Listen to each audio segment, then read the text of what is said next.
बच्चों नमस्कार। बच्चों मैं आज आपको एक्सक्लेमेटरी सेंटेंस समझाने जा रहा हूं। सभी बच्चे बहुत ध्यान से समझेंगे और इनका अध्ययन करेंगे। जिंदगी में चाहे कितने भी दुख और दर्द क्यों न हो, पर कभी हताश नहीं हुआ करते हैं। धूप चाहे कितनी भी तेज हो, पर समुद्र कभी सूखा नहीं करते हैं। देखिए बच्चों,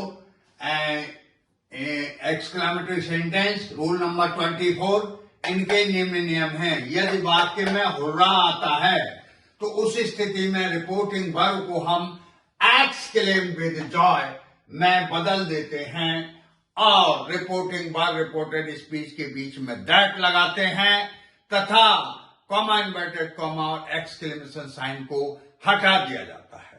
अर्थात शेष नियम पूर्वक रहते हैं। वही नियम जो पहले नियम मैंने पहली वीडियो 23 में समझाया, वही नियम है। Example direct, Manoj said hurrah I have got a purse. Hurrah क्या कर रहा है? प्रसन्नता व्यक्त करता है। तो यहां हुर्रा को मनोज एक्सक्लेम, इनडायरेक्ट बनेगा Manoj exclaim with joy that I का चेंज मनोज से हो गया he had got a purse. I का चेंज मनुष्य हुआ तो क्या हुआ? He had got a purse. समझ में आया? नंबर 2 नियम, यदि वाक्य में वेल डन या ब्रेवो आता है तो ये शाबाशी प्रकट होती है। वेल डन और ब्रेवो क्या करते हैं?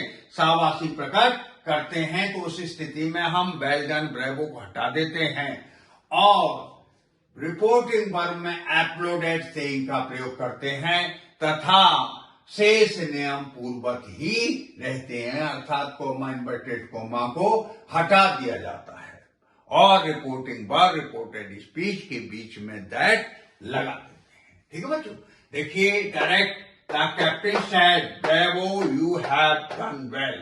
तो यहां कैप्टन को थर्ड पर्सन मानते हुए इनडायरेक्ट बनेगा the captain applauded him and saying, यानी कैप्टन ने उसको यह कहते हुए शाबाशी दी that he had done well. मैंने बताया था जहां सेकंड पर्सन हो और रिपोर्टिंग वर्ब में कोई ऑब्जेक्ट न हो तो थर्ड पर्सन को हम ऑब्जेक्ट मान लेते हैं, इसलिए हमने यहां ही का प्रयोग किया, ही हैड डन वेल।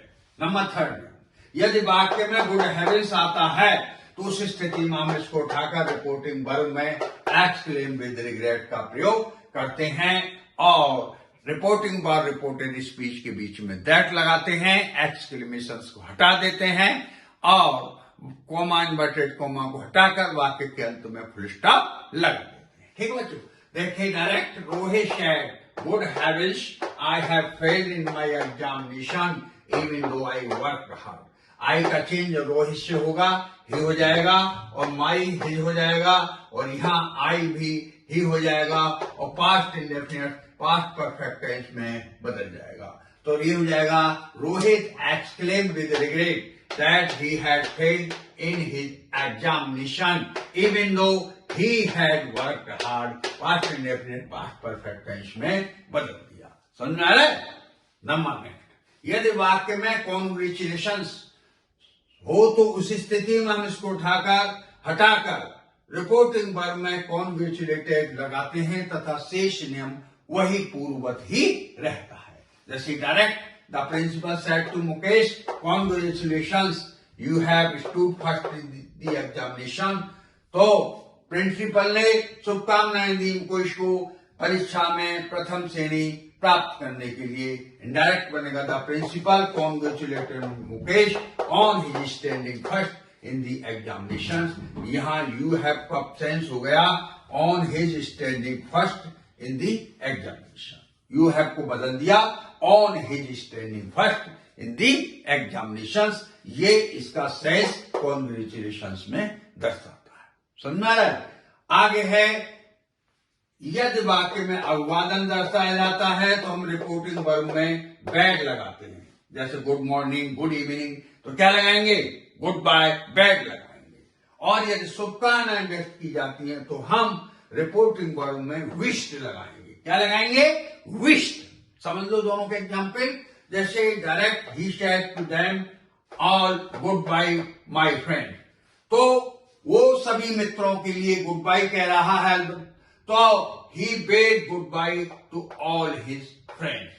बाई का क्या हो गया ही के हिसाब से हिज, यहां दैट नहीं लगेगा, ये सेंसिटिव सेंटेंस है, इसको ढंग से समझ लो। यहां ही जाएगा ही बेड गुड बाय और to all his friends, all his friends, यहां माई का ऑल हिज होगा, गुड बाय यहां लगा दिया, समझ में आया? ये सेंसिटिव सेंटेंस है। दोबारा समझो, he said to them all good bye my friends, तो इनडायरेक्ट बनेगा he bade good bye to all his friends. अगला डायरेक्ट देखिए, I said to Oliver happy Christmas, तो I wish Oliver a happy Christmas, मैंने Oliver को Christmas की शुभकामनाएं दी। तो बच्चों ये वीडियो आप कई बार देखिए, मैंने अच्छी तरह समझाया है, समझने का प्रयास करें। मेरी आपसे अपील है, मेरी वीडियो को ज्यादा से ज्यादा शेयर, लाइक और सब्सक्राइब करवाएं। Thank you. जय हिंद, जय भारत।